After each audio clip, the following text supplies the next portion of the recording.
Hello guys, good morning and welcome to my channel. And since I'm alone at home, I decided to make some ice candy. I'm going to make fruit salad flavor. So come on guys, join me as we make our soft ice candy.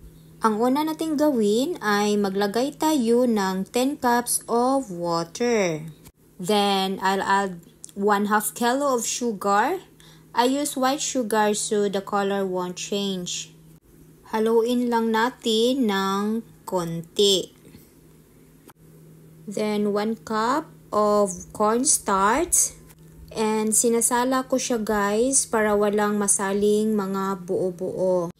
And then 1 cup of water. And mix them until the cornstarch dissolves. Kapag kumulo na ang tubig, hinaan mo na ang apoy bago ihalo ang tinunaw na cornstarch at haluin ito para hindi ito magka-buo-buo.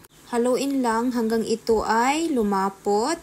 Niluluto ko siya ng 5 minutes. Ihalo na natin ang ating Alaska Evaff milk. Then isunod natin ang Dorine condensed creamer. So, tapos na nating malagay ang ating ingredients, guys. At ganyan, lapot na siya. Ilipat na natin sa ibang lagayan.